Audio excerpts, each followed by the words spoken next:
two depressing categories: rejection by his fans and cheers by his opponents. I suspect this is not where the middle third of the American public, i.e., the chunk of the population that generally decides presidential elections, stands. For all the poll data showing Trump's support among the MAGA faithful, for whom the growing shelf of indictments is evidence of persecution rather than prosecution, many independents and moderates are, it seems, waiting to see what comes of the legal processes presently unfolding in, checks notes, 3 jurisdictions as of today. Trump was indicted for being wrong, which is not a crime. One such voice, Republican Congressman turned libertarian influencer Justin Amash, recently weighed in with a 225-word tweet opposing the indictments. "I may not like Trump," it began, with significant understatement, given that Amash's courageous defiance of Trump ultimately cost him his congressional career, "but I love our Constitution, so I feel compelled to speak out." Because ex-Rep. Amash's take likely reflects what many independent-minded people are thinking, it merits a closer look. Because it is also quite wrong. In a way, Amash's argument is a more nuanced version of the Republican Party line, that the indictments are political, not criminal. Referring to Trump's misdeeds, he says they constitute precisely the sort of wrong that must be addressed politically under our Constitution, not criminally. But he continues with a tongue-in-cheek analogy: "Remind me again which former presidents have been indicted for going to war without congressional approval, spying on Americans in violation of the Fourth Amendment, abusing emergency declarations to bypass checks and balances, or ignoring legal advisors to pursue a clearly unlawful policy." And so, he concludes, we don't criminalize these actions, egregious as they are, because they are matters of political contention. We're allowed to disagree about the workings of our constitutional system without fear of criminal reprisal. It endangers all Americans to begin treating politicians' false beliefs regarding political or constitutional matters, even when they're obviously wrong, as criminal offenses. In principle, Amash's argument makes sense. In practice, it does not. First, let's dismiss its weakest point, that the indictments are about Trump's false beliefs. That is obviously not true. The indictments aren't about Trump's beliefs, they're about how he conspired with advisors and government officials to throw out legitimate election results, and exploited a riot to try to force Congress to do so as well. Amash's argument is stronger when it comes to presidential misdeeds, but it still collapses. His examples are all about the nebulous gray zone of executive power, actions which libertarians may believe to be unconstitutional, but which the Supreme Court does not: going to war without congressional approval, spying on Americans, abusing emergency declarations, and, pursue, a clearly unlawful policy. Setting aside the tautological last element, these are all acts in which multiple presidents have engaged, with tacit or overt approval from Congress and the courts. They may indeed be symptoms of an imbalance of power, but they are not unconstitutional, let alone criminal. The hidden messages in the new Trump indictment. In contrast, like Amash, I recommend that you read the indictment itself.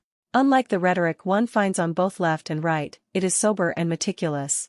And it makes clear that there is also no analog in American history, let alone the examples Amash cites, for the crimes Trump allegedly committed following the 2020 election. There is no analog for the big lie, which a majority of Republicans now believe. Not since the racist lies of slavery and Jim Crow has a profound untruth been so widely promoted, in contradiction to all available evidence, and with such terrifying success. But remember, Trump's crimes aren't believing and spreading the big lie, which is protected by the First Amendment. They are the concrete actions he took to violate the Electoral Count Act of 1887, attempts to change or ignore vote tallies, the selection of alternate electors in 7 states, efforts to enlist the Justice Department to perpetuate a fraud, and the exploitation of the violence on January 6. One of the crucial elements of the indictment is that Trump knew he was lying, and told numerous people that he knew he lost, Section 11, yet still took numerous actions to try to get public officials to throw out legitimate election results. That has never happened before in American history, not on this level anyway.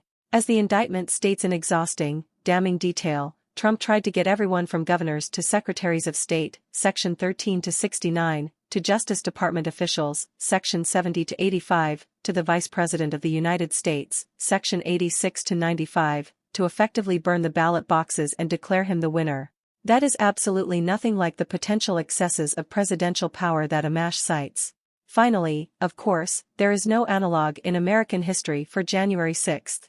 As anyone watching the news that day remembers, it was completely unprecedented. A violent mob, egged on by a still-sitting president, invaded and attacked the United States Capitol. But for the heroism of a few law enforcement officers, they may well have murdered numerous government officials. Once again, the indictment exhaustively documents Trump's tweets, exhortations, actions, and attempts to leverage the violence to defraud the United States, obstruct the governmental function of certifying the Electoral College, and deprive voters of their right to vote. Section 96 to 124. These are not political decisions. They are, if proven true, crimes.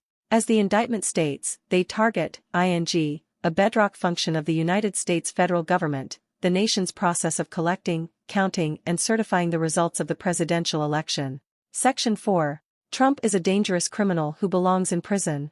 Yes, presidents may sometimes overreach, and if they do so, Amash is correct that their misdeeds should be corrected by the electoral process in most cases, impeachment in extreme ones.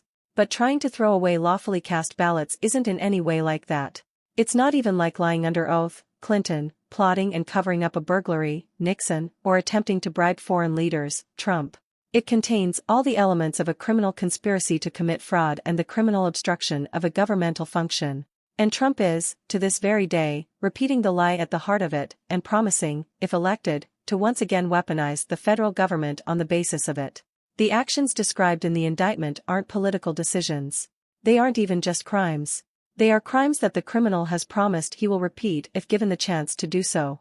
In short, they are exactly the kinds of unlawful acts from which the rule of law is meant to protect us. What about you? What do you think of this Trump situation? Leave your opinion in the comments.